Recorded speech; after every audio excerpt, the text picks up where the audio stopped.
कर रहे हैं जिसमें हमने समास की परिभाषा और उसके 4 भेद किए। अब आगे की एक्सरसाइज 3 एक्सरसाइज कल हमने कर ली हैं। आगे है उचित शब्द चुनकर रिक्त स्थान भरिए। तो यहाँ पर ब्रैकेट में जो समास विग्रह दे रखा है उसका सही समास क्या बनेगा वो लिख के हमें यहाँ पर लिखना है। तो आज वह घोड़ों की दौड़ में भाग ले रहा है। तो घोड़ों की दौड़ का क्या बनेगा बेटा? घुड़ दौड़। घोड़ा दौड़ नहीं होगी, घोड़े दौड़ नहीं होगी, घुड़ दौड़ ही नहीं होगा। क्या बनेगा इसका समास? घुड़ दौड़। फिर है समय के अनुसार। समय के अनुसार यानी यथा समय। समय के अनुसार का बनेगा यथा समय। यथा समय चलोगे तभी सफल हो पाओगे। मैंने आंखों के सामने। आंखों के सामने का मतलब हो गया प्रत्यक्ष। आंखों के सामने प्रत्यक्ष यानी कि सामने। तो मैंने प्रत्यक्ष वह भयानक दृश्य देखा। गणेश और 6 मुख वाले ने पार्वती को नमन किया। 6 मुख वाले यानी षडानंद। 6 मुख हैं जिनके, तो यानी कि जिस प्रकार से दशानंद होता है उसी प्रकार से। तो यहाँ पर षडानंद आएगा। फिर है ऐसे जिन्हें जीता न जा सके। जिन्हें जीता न जा सके उसे बोलते हैं अजय। जिसे जीता न जा सके वो होता है अजय। तो ऐसे अजय पर्वतों पर भी मनुष्य ने विजय पा ली है। आगे है निम्नलिखित विकल्पों में से समस्त पदों के विग्रह और समास का नाम सही विकल्प रेखांकित कीजिए। यहाँ पर समास दे रखा है आपको, समस्त पद, उसका विग्रह करके नाम लिख रखा है। तो आपको बताना है सही कौन सा है। युद्ध क्षेत्र। क्या होगा युद्ध क्षेत्र का? युद्ध का क्षेत्र। और का आ गया तो कौन सा समास आएगा? तत्पुरुष समास। तो इसमें पहला ही सही होगा। राधा कृष्ण। तो जहां पर योजक चिन्ह आ गया और यहाँ पर क्या आएगा? राधा के लिए कृष्ण। ये राधा और कृष्ण, राधा का कृष्ण, राधा के कृष्ण क्या आएगा? राधा और कृष्ण। और आ रहा है तो द्वंद्व समास। सुलोचना। सुलोचना यानी सुंदर लोचन है जिसके। तो यहाँ पर देखो सुंदर लोचन का समूह नहीं आएगा, सुंदर लोचन के समान नहीं आएगा। सुंदर है लोचन जिसकी। बहुगिरी समास क्या आएगा इसमें? बहुगिरी समास के सुंदर है लोचन जिसकी, बहुगिरी समास। प्रतिदिन। प्रतिदिन का होगा दिन दिन, अव्यय विभाव समास। प्रतिदिन में कौन सा समास है? अव्यय विभाव समास। आसमुद्र। आसमुद्र यानी समुद्र पर्यंत, अव्यय विभाव समास। क्योंकि पहला पद क्या आ गया इसमें? अव्यय आ गया, इसलिए अव्यय विभाव समास। आगे है निम्नलिखित विग्रहों के समस्त पद और समास के नाम सही विकल्प को रेखांकित कीजिए। कि यहाँ पर भी पहले क्या दे रखा था आपको? यहाँ पर दे रखा था समस्त पद दे रखा था, यानी समास बना के दे रखा था, उसका विग्रह करके नाम लिख रखा था। यहाँ पर आपको समास विग्रह दे रखा है, आपने उसका समस्त पद बनाकर उसका क्या करना है? नाम बताना है समास का। तो अन्न और जल क्या हो गया? अन्न जल। और आ गया तो द्वंद्व समास। 5 आबों का समूह पंजाब। 5 आबों का समूह पंजाब। 5 का पंज और आब। पंजाब द्विगु समास। क्योंकि पहला पद कैसा है इसका? संख्यावाची। राम का उपासक क्या आ रहा है इसमें? काक। और काक इसमें आता है आपका तत्पुरुष समास में। तो रामोपासक। जब राम का उपासक, राम और उपासक को मिलाएंगे तो क्या बन जाएगा? रामोपासक। 3 फलों का समूह। समूह का आ रहा है तो कौन सा समास हो गया आपका? द्विगु समास। तो समास हो गया आपका द्विगु और बन गया त्रिफला। मन से गढ़ा। तो मन से आ रहा है, देखो क्या आ रहा है इसके अंदर? विभक्ति आ रही है कारक की से। तो यानी कौन सा समास आ गया जिसमें हमारी विभक्ति आती है? तत्पुरुष समास। और तत्पुरुष समास का बन गया मन गढ़ंत। आगे है निम्नलिखित समस्त पदों में से अव्ययी भाव समास के विकल्प को रेखांकित कीजिए। कि यहाँ पर जो समास दे रखा है उनमें से आपको जो 4 विकल्प दे रखे हैं उनमें से जो अव्ययी भाव समास है उसको आपको टिक करना है। तो देखो इसमें लंबोदर कौन सा समास हो गया आपका? बहुगिरी समास। महात्मा बहुगिरी या कर्मधारय समास। जितेंद्रिय बहुगिरी समास। लेकिन अनुरूप, रूप के अनुसार तो यहाँ पर कौन सा आ गया आपका? अव्ययी भाव। अनु पहला शब्द कैसा है? अव्ययी। गिरिधर बहुगिरी समास। त्रिनेत्र बहुगिरी समास। आगा पीछा, आगा और पीछा द्वंद्व समास। लेकिन बीचों बीच ये किसमें आएगा आपका? अव्ययी भाव समास। घनश्याम उदार हृदय और त्रिफला ये अव्ययी भाव समास नहीं, क्या है? साफ साफ। तो अव्ययी भाव समास। एकाएक में अव्ययी भाव समास क्योंकि लंबोदर में नहीं है। दुराहा दो राहों का समूह, तो ये कौन सा हो गया आपका? द्विगु समास, बहुगिरी समास। और रणवीर रंग, तो ये भी आपका किसके अंदर आ जाएगा? तत्पुरुष समास में। तो आपका उत्तर आ गया एकाएक। इसमें आएगा प्रत्येक, क्योंकि शताब्दी, आप बीती और लखपति ये एक भी आपका वो नहीं है। ये शताब्दी हो गया आपका द्विगु समास। आप बीती होगी, आप पर बीती तत्पुरुष समास। लखपति तो ये हो गया आपका कर्मधारय, तो प्रत्येक किस में आएगा, सॉरी लखपति को भी आप उसमें रख सकते हो तत्पुरुष में, सॉरी द्विगु समास में या कर्मधारय समास में। प्रत्येक है वो आपका अव्ययभाव समास है। आगे है द्विगु समास के विकल्प को रेखांकित कीजिए। तो द्विगु समास यानी पहला पद क्या होगा आपका, संख्यावाची होगा। तो जिसमें संख्यावाची पहला शब्द है वही द्विगु समास है। पहला ही है देखो, नवनिधि, नवनिधि तो द्विगु समास। पंजाब 5 द्विगु समास। चवन्नी 4 हो गया इसके अंदर, तो ये हो गया आपका द्विगु समास। दुराहा 2, इसमें पहला पद संख्यावाची आ रहा है। इसके अंदर षड्रस, इसमें षड यानी कि 6 है वो किस में आ रहा है आपका, संख्यावाची आ रहा है। तो इस तरह से ये संख्यावाची होगी। अब है उन विकल्पों को रेखांकित कीजिए जिनमें बहुव्रीहि समास नहीं है। अब आपको वो विकल्प बताना है जिसमें बहुव्रीहि समास नहीं है। तो अल्प बुद्धि, गोपाल और तीव्र बुद्धि तीनों में ही क्या है, बहुव्रीहि समास है, लेकिन डाक गाड़ी में नहीं है, क्योंकि डाक गाड़ी का क्या बनेगा, डाक के लिए गाड़ी। इसमें दूध, लक्ष्य भ्रष्ट, दूधमुहा, हंसमुख और सुमुखी ये तीनों आपके बहुव्रीहि समास है, लेकिन लक्ष्य से भ्रष्ट ये किस में आएगा, तत्पुरुष समास में। चक्रधर, मक्खी चूस, हंसमुख ये तीनों ही क्या है आपके बहुव्रीहि समास है, लेकिन निडर है वो बहुव्रीहि समास है। निडर होगा आपका अव्ययभाव समास। कमल नयन, नक्टा, तपोधन, बेकाम, बेकाम आपका अव्ययभाव समास। निर्दयी, महात्मा, चक्रपाणी बहुव्रीहि समास, लेकिन निसंदेह है वो आपका बहुव्रीहि समास नहीं है। उन विकल्पों को रेखांकित कीजिए जिनमें तत्पुरुष समास नहीं है। वो बताने हैं जिनमें तत्पुरुष समास नहीं है। तो पहले में आएगा अन्न जल, अन्न और जल, तो ये कौन सा हो गया आपका, द्वंद्व समास। इसमें आएगा आपका दशानन, दस है आनंद जिसके, तो ये बहुव्रीहि का हो गया, तो ये तत्पुरुष का नहीं है।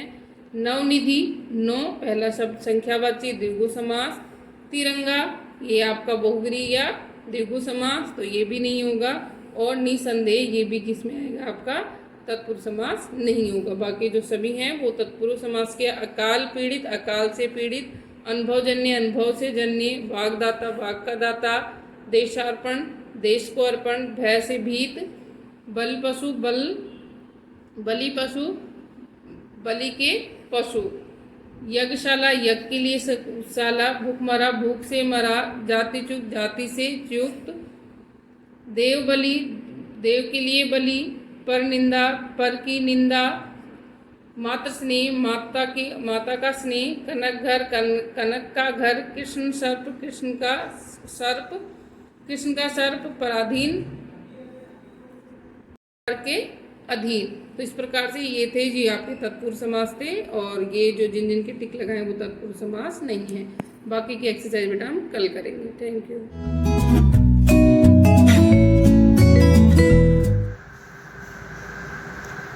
Hello students, good morning.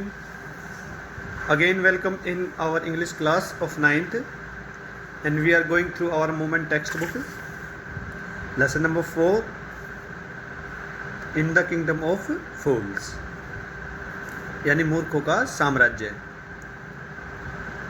In this YouTube video we are going to discuss our question answer, short question answer. Okay, let us start.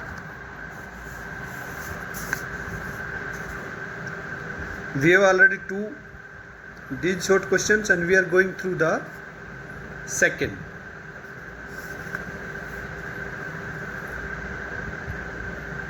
Okay, I am start. Why was Guru delighted at first? ये question हमने कर लिया था। Question number 3 देखिए बेटा। Why did Dispel decide to stay on in the kingdom of fools? When did he realize his mistake? कहने का तात्पर्य ये हुआ बेटा कि किंगडम ऑफ फूल्स में रहने का निश्चय क्यों करता है उसका चेला, और उसे अपनी गलती का एहसास कब हुआ। The disciple was a greedy glutton, यानी जो डिसिपल जो था, जो चेला जो था गुरु जी का, वो खाने का लालची था। All he wanted was good, और जो वो चाहता था was good and cheap food, वो अच्छा और सस्ता भोजन था बेटा। So he didn't heed the guru's advice and stayed on, इसलिए उसने गुरु जी की सलाह पर विचार नहीं किया और वो वहीं ठहर जाता है। He realised his folly when he was arrested and was going to be hang, उसे अपनी गलती का एहसास तब हुआ, मूर्खता का, जब वह अरेस्ट हो गया और उसे फांसी दी जानी थी। The only fault of innocent man was, उस भोले भाले इंसान की गलती यही थी, दैट ही वाज फैट, कि वह मोटा था, और आप सभी जानते हो कि उसके गले में फंदा ठीक आता था। Why was the rich merchant summoned by the kings twice, why was the rich merchant, बेटा जो अमीर व्यापारी था उसको दोबारा राजा ने क्यों बुलाया। How did he manage to escape punishment, और वो फिर सजा से कैसे बच गया। आंसर देखिए, a burglar one night broke into the rich man merchant's house, एक चोर जो है बेटा उसी अमीर व्यापारी के घर में घुस जाता है।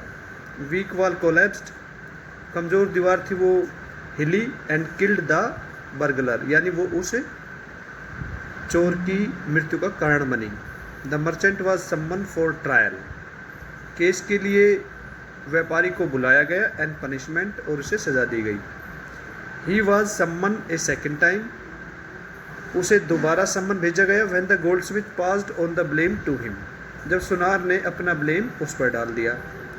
But the merchant submit the ornaments had been ordered by the late father, लेकिन जो मर्चेंट जो था उसने कहा कि वे जो ऑर्नामेंट्स बनवाए थे वे उसके स्वर्गीय पिता ने कहा था। बीइंग स्लिम, दुबला पतला होने के कारण, he did not fit the stake, वो क्या होता है, वो स्टेक पर यानी उसे फंदा सही नहीं आता है। ही वॉज दस सेव्ड, इस प्रकार से वो बच जाता है। Justice will be done, don't worry, न्याय होगा, चिंता मत करो। Who did the king promise justice, who did the king, किसने राजा से ये न्याय क्या मांग के। The king promise justice to the burglar brother, राजा ने ये वचन चोर के भाई को किया।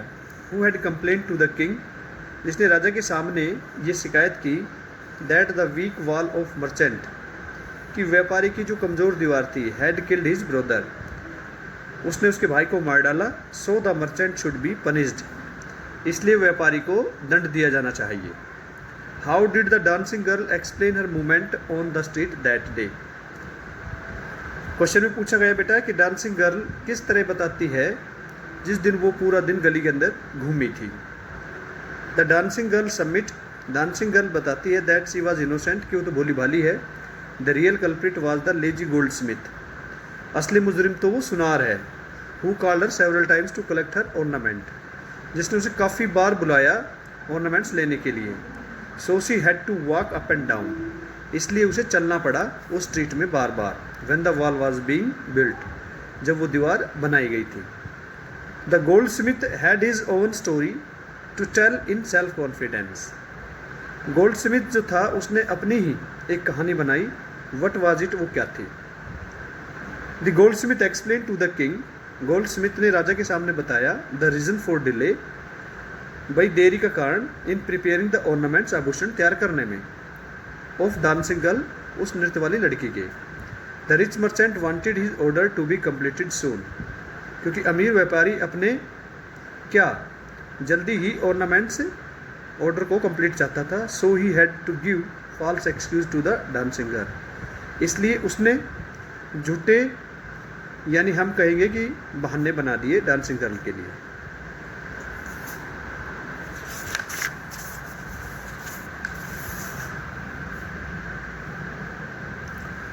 Now the justice had come full circle, thought the king, back to the merchant explain. The goldsmith named the merchant as real culprit.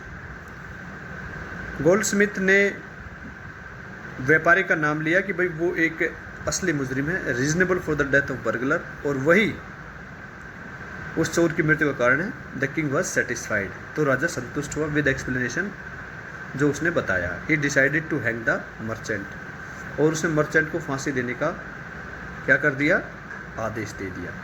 Who saved merchant for executions, भाई व्यापारी को किसने बचाया? The merchant was going to executed, व्यापारी को फांसी दी जा रही थी for causing to the death of burglar, चोर की मृत्यु के कारण। The stake was made ready, फंदा बनकर तैयार था। But the minister pointed out that the merchant was too thin, लेकिन मंत्री ने कहा कि भाई व्यापारी बहुत दुबला पतला है, नॉट फिट द स्टेक, उसमें जो फंदा है वो ठीक नहीं आ रहा। So they should find some fat man in place of the merchant, इसलिए व्यापारी की जगह उन्हें एक कोई उपयुक्त मोटा आदमी चाहिए जिसे वो फांसी दे सके। तो ये बेटा कंप्लीट हो गए हैं, 9th क्वेश्चन तक आप लोगों ने करने हैं। और अब हम अगली वीडियो के अंदर बेटा लॉन्ग क्वेश्चन करेंगे और इनको आप कर लीजिएगा, 9th क्वेश्चन तक ही आप लोगों ने करने हैं। Thank you. Hello students, good morning. Welcome again to our channel. And let's start with our social science classes. So yesterday we have done some very short question answers of your chapter number 2 from your history book. And today we will do NCERT exercise, means NCERT question answers of your this chapter 2, Socialism in Europe and the Russian Revolution. So let's begin. Question number 1. What were the social, economic and political conditions in Russia before 1905? Question सबसे पहले आपको समझना है कि question में पूछा क्या गया है, उसके बाद आपको आंसर रीड करना है, उसको अपनी नोटबुक में राइट डाउन करना है। ओके, सो इसमें पूछा गया है कि रशिया के सामाजिक, आर्थिक और राजनीतिक हालात 1905 से पहले कैसे थे।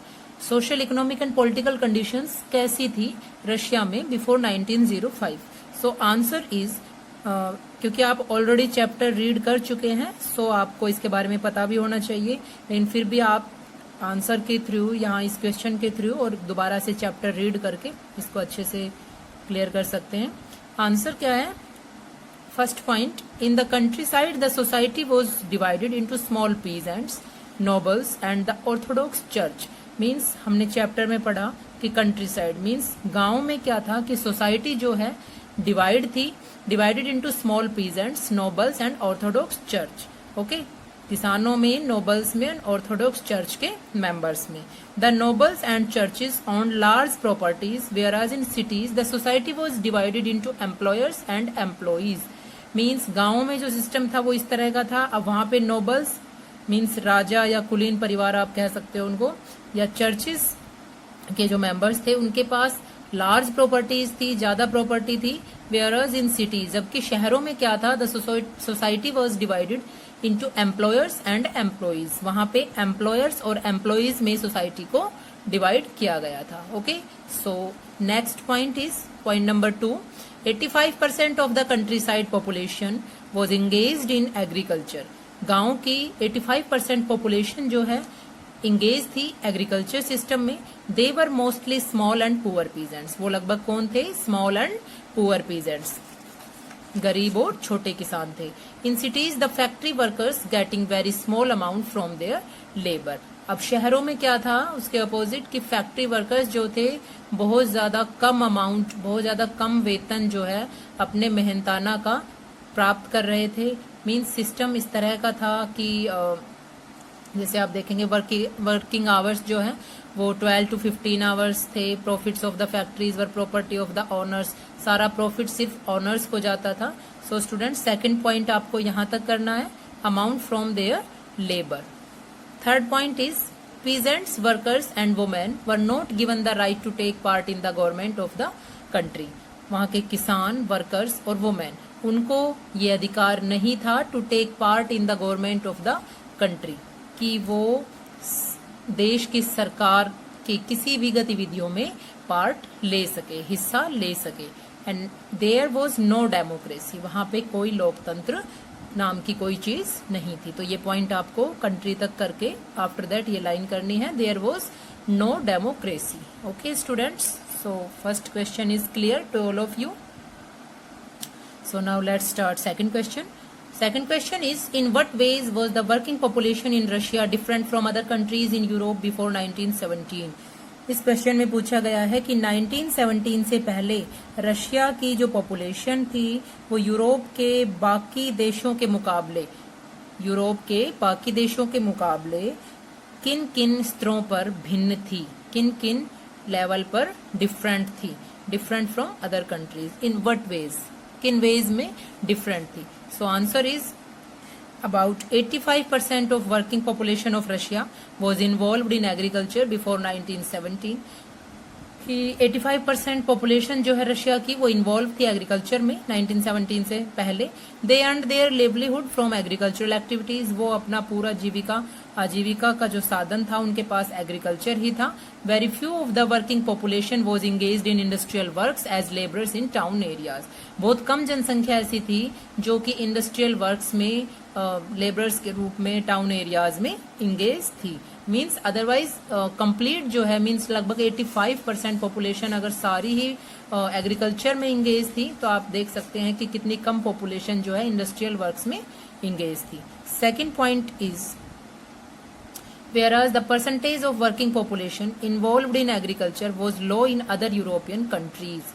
अब इसमें हम देख रहे हैं कि हमने दोनों में डिफरेंस देखना है कि रशिया की पॉपुलेशन और यूरोप के बाकी देशों की पॉपुलेशन में क्या डिफरेंस था. तो आपने देखा कि रशिया की population was engaged in agricultural process but the percentage of working population involved in agriculture was low.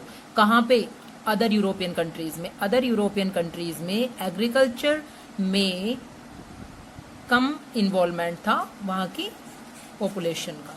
Okay, so the percentage of working population involved in agriculture was low in other European countries. For example, in France and Germany, the proportion of agriculturalists was between 40 to 50%. Means, for example, उदाहरण के तौर पर France में और Germany में जो proportion था agriculturalist का, मीन्स एक रेशियो जो निकाला गया था वो लगभग 40 to 50% था, जबकि हमने देखा रशिया में ये 85% था. तो यहाँ पे only 40 to 50%. Third point is Russian peasants had different system of their social build-up from other European peasants, as the Russian peasants cultivated their land sometimes collectively and their commune divided the production and profit according to the needs of individual families. तो students, Russian peasants का जो system था, Russia के किसानों या रूस के किसानों का जो सिस्टम था, वो उनका जो सोशल बिल्डअप था, उनका जो सामाजिक लेवल था, वो बिल्कुल अलग था from other European peasants, Europe के देशों के अदर पीजेंट्स के कंपैरिजन में. एज द रशियन पीजेंट्स, क्या करते थे रूस के किसान? Russian peasants cultivated there land sometimes, कई बार वो क्या करते थे कि अपनी लैंड को कल्टिवेट करते थे कलेक्टिवली. कलेक्टिवली मीन्स सामूहिक रूप से, मिलजुल कर. And their commune divided the production and profit according to the needs of individual families.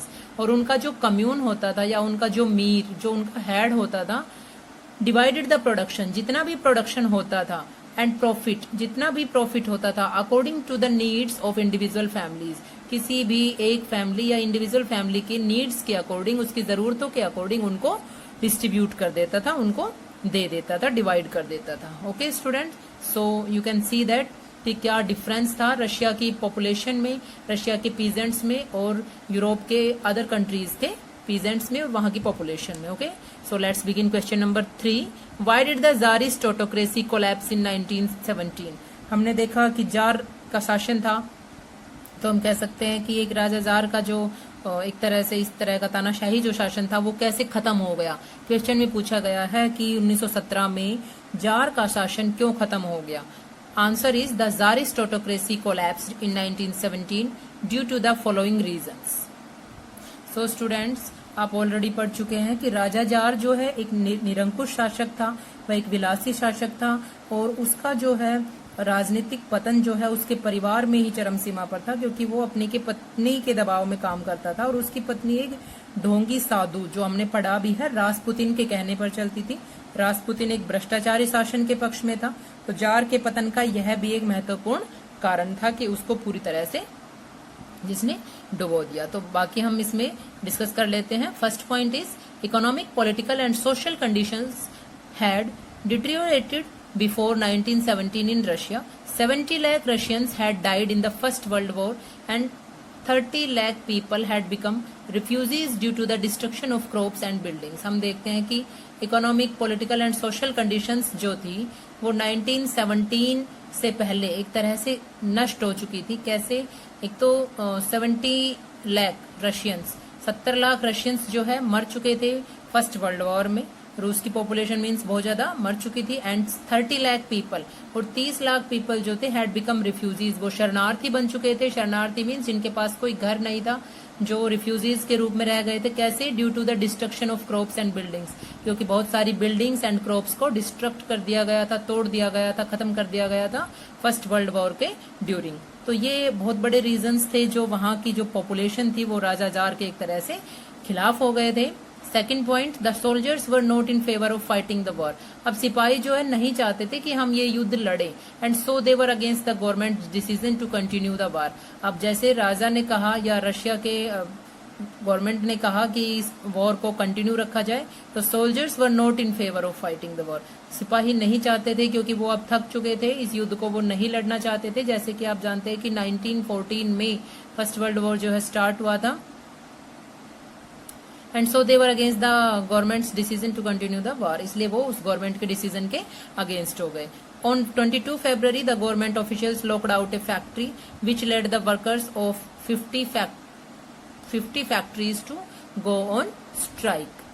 ये हमने चैप्टर में भी रीड किया है कि 22 फरवरी को एक फैक्ट्री में तालाबंदी की घोषणा कर दी गई, लॉकडाउन की घोषणा कर दी गई, और अगले दिन इस फैक्ट्री के मजदूरों की मांगों का समर्थन करने के लिए 50 फैक्ट्रियों के मजदूरों ने भी हड़ताल कर दी। तो गवर्नमेंट ऑफिशियल्स लॉकड आउट ए फैक्ट्री, एक फैक्ट्री को लॉकडाउन घोषित कर दिया गया, विच लेड द वर्कर्स, और वहां 50 फैक्ट्रीज अदर 50 फैक्ट्रियों के मजदूरों ने भी हड़ताल स्टार्ट कर दी, स्ट्राइक स्टार्ट कर दी। Fourth point is on 25 February the government suspended the Dumas.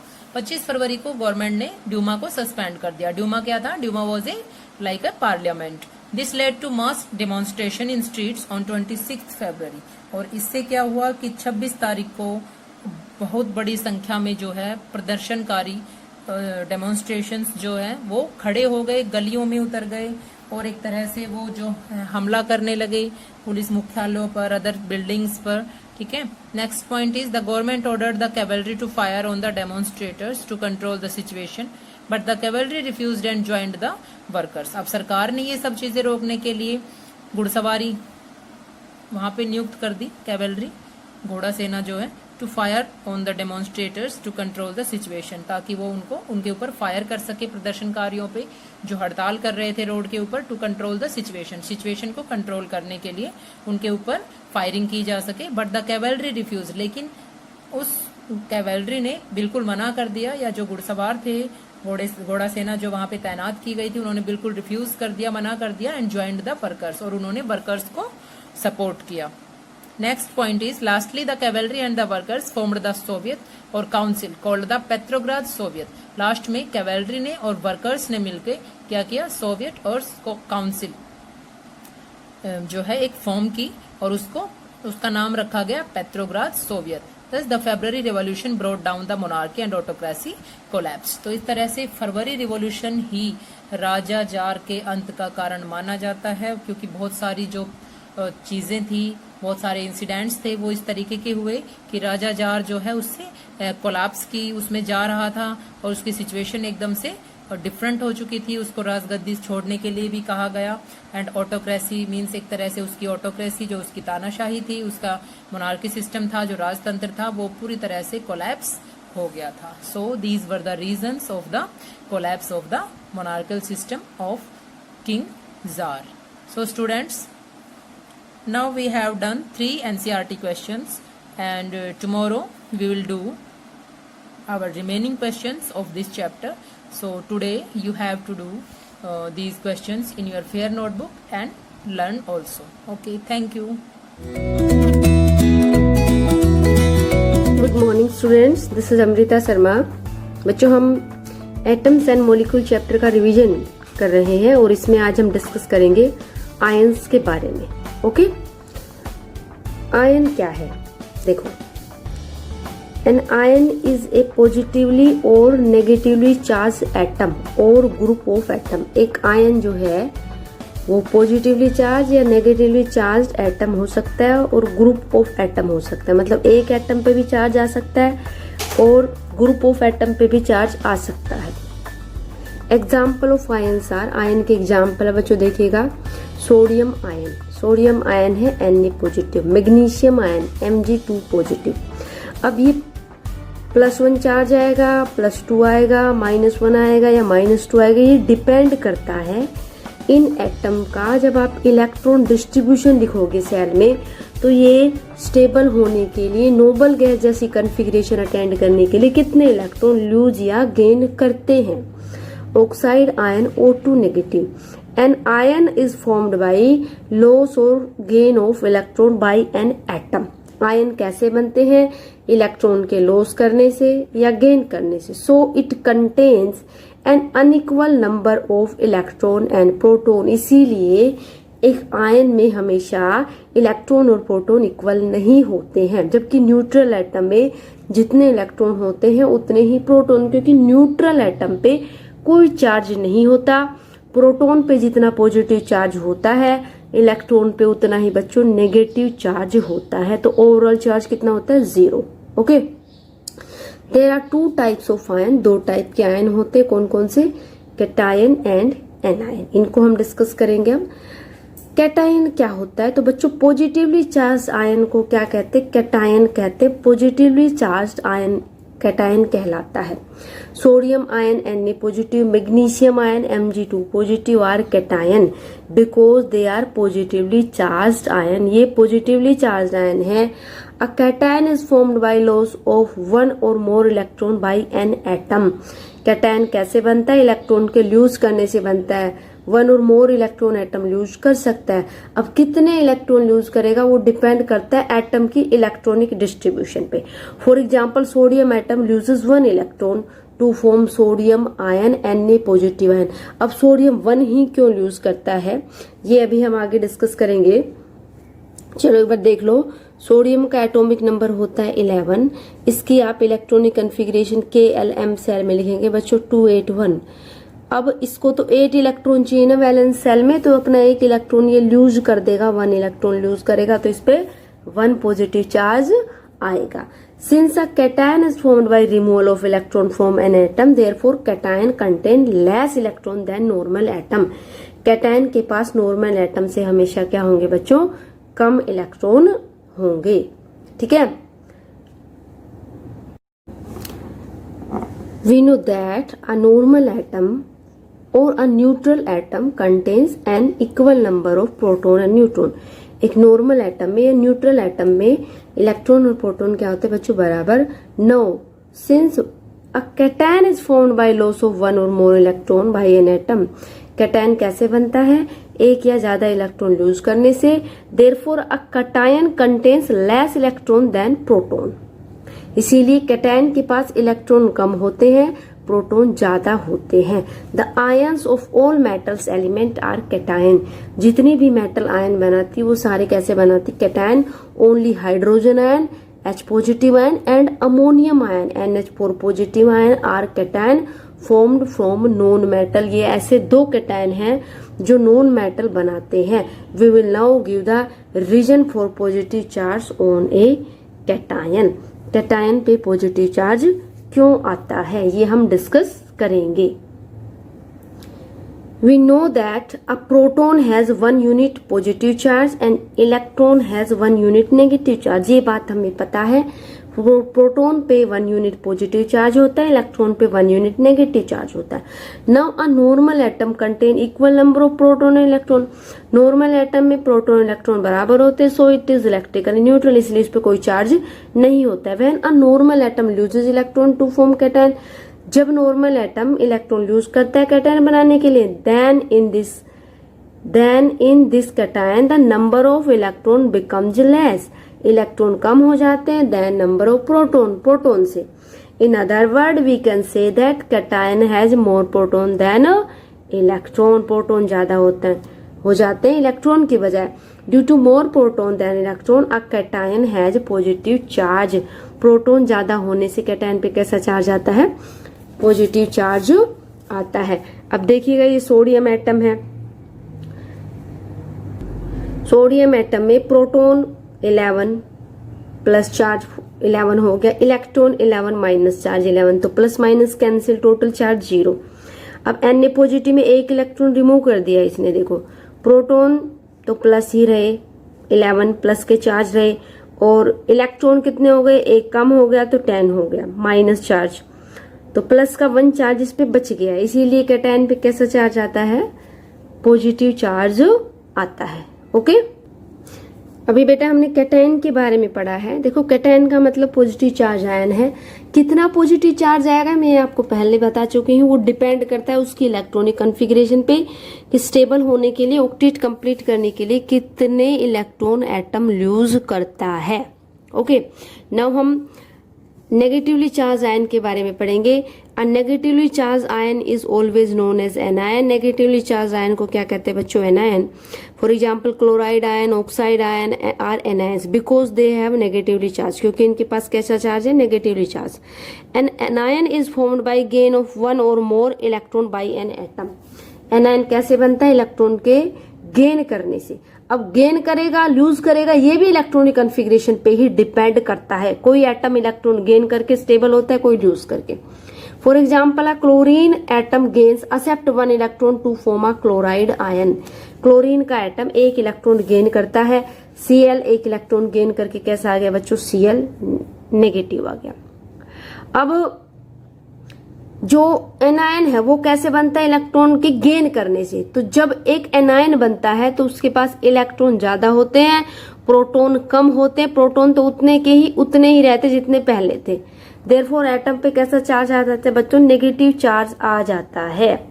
ठीक है, अब अगर वो नॉर्मल होता, कोई चार्ज नहीं होता, न्यूट्रल एटम होता, तो प्रोटॉन और इलेक्ट्रॉन क्या होते, बराबर होते। लेकिन नेगेटिवली चार्ज है तो इलेक्ट्रॉन ज्यादा हो गए, किससे बच्चों, प्रोटॉन से। अब इलेक्ट्रॉन ज्यादा हो गए प्रोटॉन से, तो इसका मतलब नेगेटिव चार्ज आएगा, क्योंकि इलेक्ट्रॉन पे कैसा चार्ज होता है, नेगेटिव चार्ज होता है। ये देखिएगा यहाँ पे क्लोरीन एटम है, प्रोटॉन इसके पास 17 होते, प्लस 17 चार्ज आ गया, इलेक्ट्रॉन भी 17, न्यूट्रल है, कोई चार्ज नहीं है, तो positive negative cancel, total charge 0। अब इसने एक इलेक्ट्रॉन गेन कर दिया तो उस पर नेगेटिव चार्ज आ गया। क्यों आया, प्रोटॉन तो 17 के 17 ही रहेंगे, क्योंकि प्रोटॉन न्यूक्लियस में होते हैं, उनको कम ज्यादा नहीं किया जा सकता। इलेक्ट्रॉन सेल्स में रिवॉल्व करते हैं, ऑर्बिट में, सर्कुलर पाथ में, उनको कम ज्यादा किया जा सकता है। इलेक्ट्रॉन हो गए 18, क्योंकि एक गेन कर लिया। अब 17 तो प्लस के और 18 माइनस के, तो कितना 1 चार्ज बच गया, इस पे -1 चार्ज। इसीलिए एनायन पे कैसा चार्ज होता है, माइनस चार्ज होता है। ओके बच्चों, अभी हमने बच्चों एनायन के बारे में पढ़ा है। एनायन मतलब नेगेटिव चार्ज आयन। अब -1 आएगा, -2 आएगा, -3 आएगा उस पे आयन पे चार्ज। फॉर एग्जाम्पल मैं आपसे कहूं कि ऑक्सीजन पे -2 आएगा, नाइट्रोजन पे -3 आएगा, क्लोरीन पे -1 आएगा। ये कैसे पता चला, ये बच्चों आपको इलेक्ट्रॉनिक कॉन्फ़िगरेशन से पता चलेगा, इलेक्ट्रॉनिक डिस्ट्रीब्यूशन से पता चलेगा। क्लोरीन एक इलेक्ट्रॉन एक्सेप्ट करता है स्टेबल होने के लिए, नाइट्रोजन 3 इलेक्ट्रॉन, ऑक्सीजन 2 इलेक्ट्रॉन, इसीलिए इन पे चार्जेस भी अलग अलग। यही पॉजिटिव चार्ज होता है। इसी तरीके से पॉजिटिव चार्ज का है कि एटम कितने इलेक्ट्रॉन लूज करता है। तो बच्चों वो तो सिंगल आयन थे, एक ही एटम पे चार्ज सिंगल आयन कहलाते हैं। अब हम पढ़ेंगे पॉली एटॉमिक आयंस के बारे में। तो पॉली का मतलब मोर देन 1 और एटॉमिक का मतलब एटम। ऐसा आयन जिसमें मोर देन 1 एटम हो उसको पॉली एटॉमिक आयन कहते हैं। तो बच्चों देखिएगा, for example ammonium ion NH4 positive is a compound ion. Compound ion है ये, इसमें ये कंपाउंड से बना हुआ है, which is made up of 2 types of atom joint together, nitrogen and hydrogen. Similarly carbonate ion CO3 2 negative ion, sulphate ion SO4 2 negative ion, nitrate ion NO3 negative ion, hydroxide ion OH negative ion, और all compound ions. Compound ion है, poly atomic ion है। Compound ion are also known as polyatomic ion. Compound ion को क्या कहते हैं बच्चों, poly atomic ion कहते हैं। ये एक टेबल में पॉली एटॉमिक आयन दिए हुए हैं, कुछ मोनो एटॉमिक भी है, मतलब सिंगल आयन भी है। एक तरफ सिंगल आयन, एक तरफ पॉली एटॉमिक। एक बार हम इनको डिस्कस कर लेते हैं। देखिएगा, sodium ion Na positive, potassium ion K positive, ammonium ion NH4 positive, magnesium ion Mg2 positive, calcium ion Ca2 positive, copper ion, copper second का मतलब इस पे चार्ज सेकंड है, Cu2 positive ion, zinc ion Zn2 positive, iron second ion Fe2 positive. Iron third भी होता है बच्चों, iron third भी होता है, आयरन थर्ड होता है, Fe3 पॉजिटिव भी होता है। ठीक है। Fe3 पॉजिटिव ही होता है। Fe2 पॉजिटिव में आयरन को फेरस कहते हैं और Fe3 पॉजिटिव में फेरिक कहते हैं। Aluminium ion Al3 positive, chloride ion Cl negative, bromide ion Br negative, hydroxide ion OH negative, nitrate ion NO3 negative, oxide ion O2 negative, sulphide ion H2 negative, carbonate ion CO3 negative, sulphate ion SO4 negative, phosphate ion PO4 negative. इसमें एक तरफ positive ion दे रखे हैं, एक तरफ negative. इसमें single ion भी है और इसमें पॉली एटॉमिक आयन भी इंक्लूड कर रखे। एक और मैं आपको बताती हूँ, देखो बाइकार्बोनेट आयन होता है HCO3 नेगेटिव, इसको बोलते हैं बाइकार्बोनेट आयन, बाइकार्बोनेट आयन। एक और देखिएगा C2O4 नेगेटिव, C2O4 नेगेटिव, इसको बोलते हैं बच्चों ऑक्जेलेट आयन। इसको क्या बोलते हैं? Oxalate ion. ये आपको अभी काम नहीं आएंगे, हायर क्लासेस के लिए है। ये टेबल बहुत इंपॉर्टेंट है बच्चों, इसको लर्न करना। आई होप आज का कंसेप्ट आपको समझ में आया होगा। Thank you, have a nice day.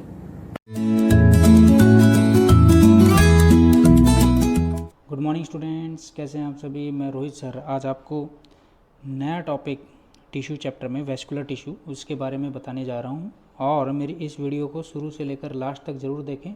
इसमें बहुत सारे ऐसे इंपॉर्टेंट पॉइंट्स हैं जो आपके एग्ज़ाम में बहुत काम आएंगे। तो चलिए स्टार्ट करते हैं हम। Fluid connective tissue. Fluid connective tissue की अगर हम बात करते हैं तो ये नॉर्मली हमारी बॉडी को डिफरेंट पार्ट से जोड़ने का काम करती हैं और लगातार हमारी बॉडी के अंदर क्या है, कंटिन्यूटी बनी रहती है।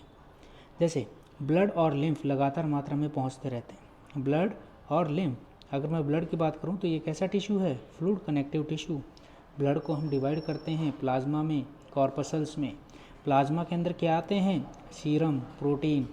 और कॉर्पसल्स के अंदर क्या आते हैं? RBC, WBC और प्लेटलेट। और वहीं WBC को हम 2 टाइप्स में डिवाइड करते हैं, ग्रेनुलोसाइट और एग्रेनुलोसाइट्स। मेन फंक्शंस क्या क्या हैं? मेन फंक्शंस मैं आपको बताता हुआ चलूँ ब्लड के अंदर। तो ब्लड नॉर्मली क्या करता है? ट्रांसपोर्ट करने का काम करता है न्यूट्रिएंट्स, हार्मोन्स, विटामिन्स। ये टिश्यू के अंदर क्या करता है? ट्रांसफ़र करने का काम करता है। और साथ में एक्सक्रीटरी प्रोडक्ट्स को भी ये ट्रांसफ़र करता है, और from the tissues to the liver and kidney.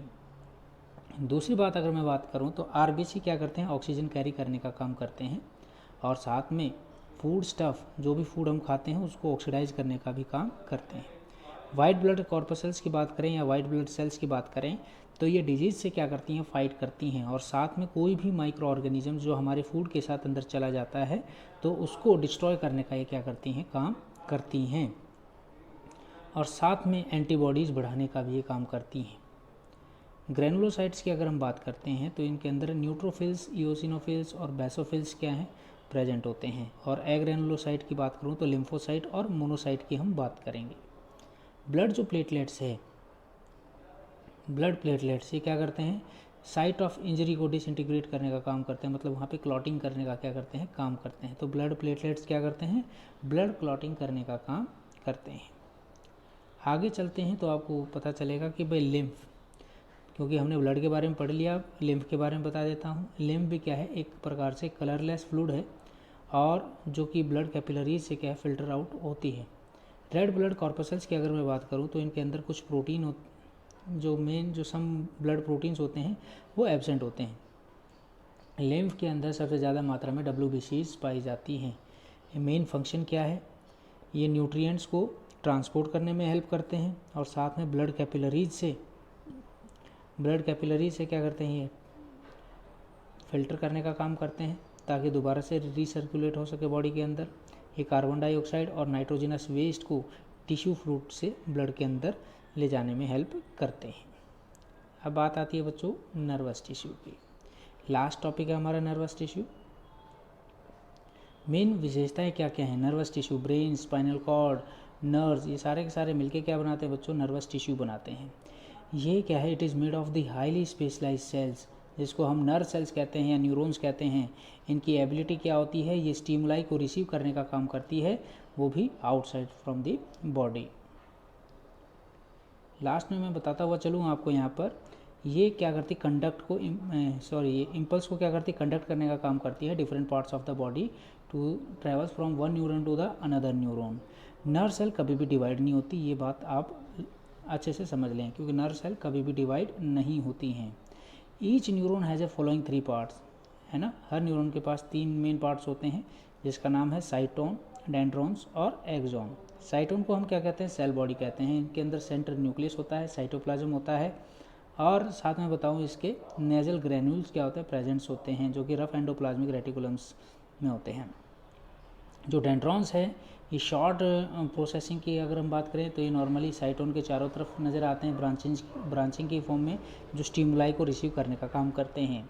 Single long process होता है यहाँ पर, उसको कहा जाता है एक्सॉन, जिसके अंदर से क्या है भाई, जिसके अंदर से क्या जाएगा, जो इम्पल्स है वो ट्रेवल करता है। लास्ट में आता है न्यूरोग्लिया। न्यूरोग्लिया को हम ग्लियल सेल्स भी कहते हैं। ये नॉन नर्वस सेल्स होती हैं। ये न्यूरॉन्स मतलब ऑफ CNS और गैंग्लिया और रेटिना ऑफ द आई के बीच में पाई जाती है। These are many time 10 time approx more numerous than the neurons, मतलब ये सबसे ज़्यादा पाई जाती हैं, मतलब 10 टाइम्स ज़्यादा, न्यूरॉन की संख्या से ज़्यादा ये पाई जाती हैं। ये आप देख पा रहे होंगे, ये न्यूरॉन का स्ट्रक्चर है जिसमें ये आपका डेंड्राइट है, nucleus, cell body, axon, nucleus, है ना, mitochondria, dendron, neurofibrils, nucleolus, Nissl granules, dendrite, ये सारी चीज़ें आप यहाँ पर देख पा रहे हैं। ये बीच में लास्ट में आपको क्या है, यहाँ आपको नज़र आएगा कि एक्सॉन टर्मिनल, जिसको साइनेप्टिक बल्ब भी यहाँ पे देखने को मिलेगा। लास्ट में क्या है, बल्ब लाइक स्ट्रक्चर्स आपको देखने को मिलेगी। माइलिन शीथ आपको, ये आउटर कवरिंग आपको देखने को मिलेगी। तो ये स्ट्रक्चर है नर्व फाइबर का। तो ये नर्व फाइबर का स्ट्रक्चर भी आपको अच्छे तरीके से ड्रॉ करना है। ठीक है बच्चों, कल आपसे फिर मुलाकात करेंगे नए टॉपिक के साथ। आज के लिए इतना ही काफ़ी है, और मैं आपको बता दूं ये चैप्टर फिनिश हो चुका है। अब हम इसके इम्पोर्टेंट क्वेश्चंस करेंगे और फिर ये कंप्लीट हमारा रिवाइज हो जाएगा। तो चलो भाई, बहुत बहुत धन्यवाद आज के लिए।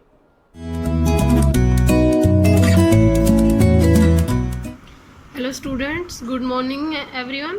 This is Jyoti ma'am, your maths teacher. Let's start today our maths class. Today we are doing question number 7th, exercise 13.4. So question number 7th करेंगे आज हम, स्टार्ट करेंगे अब। क्वेश्चन नंबर 7th है, the diameter of the moon is approximately 1/4 of the diameter of the अर्थ।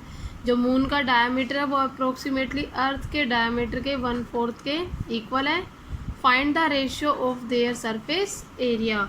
जो हमें ratio find करना है वो उनके सरफेस एरिया के ऊपर फाइंड करना है। सरफेस एरिया जो उन दोनों का आएगा, मून और अर्थ का, उनका रेशियो फाइंड करना है। तो क्वेश्चन स्टार्ट करेंगे अब हम।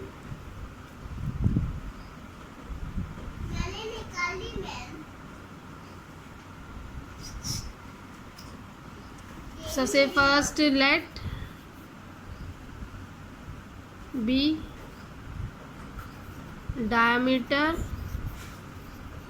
Of earth is equal to में x metre.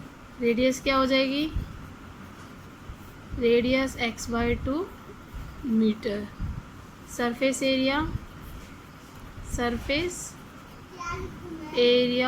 Of the earth equals to में 4 pi are square, then 4 pi की वैल्यू 22/7 एंड आर हमारे पास क्या है, x/2 इंटू में x/2।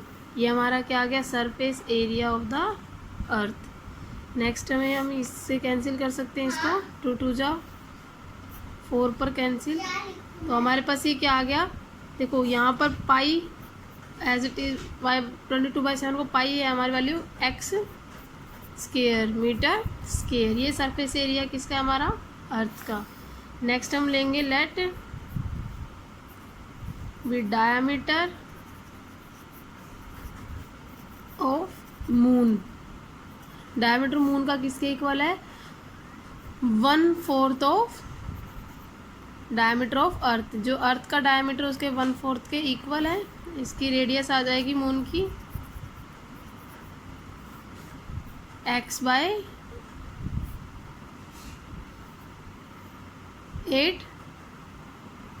क्योंकि जब इसका हाफ करेंगे तो इसको 2 से और मल्टीप्लाई करेंगे। Radius x/8 metre.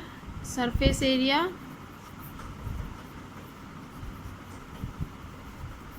Of the moon, वही 4 pi are square, 4 pi are square, 4 pi की वैल्यू 22/7, आर x/8 इंटू में x/8, 4 2 जा 8, 2 से कैंसिल करेंगे, सॉरी 2 से कैंसिल नहीं करेंगे, 2 एज इट इज़ रखेंगे इसको। तो हमारे पास आ गया ये 4 कैंसिल हो गया, पाई x²/16। हमें क्या निकालना है, रेशियो ऑफ देयर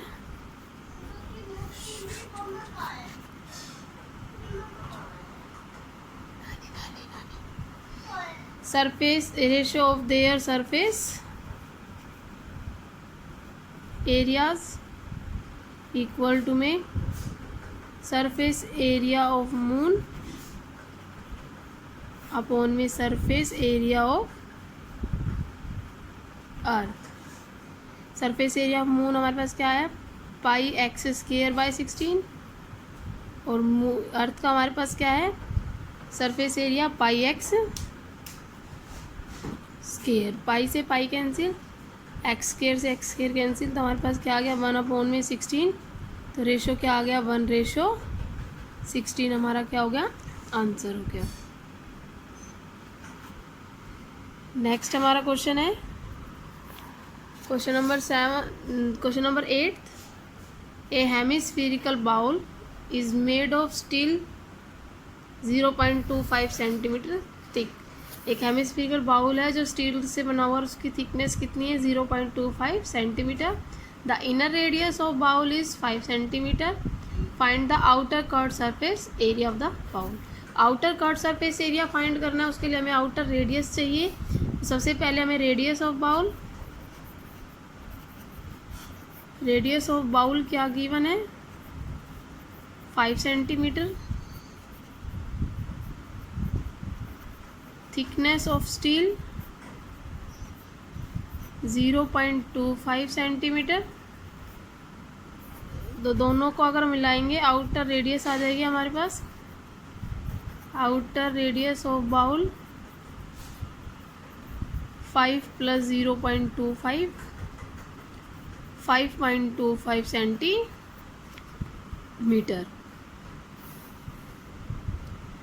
हमें क्या निकालना है, outer curved surface area of the bowl.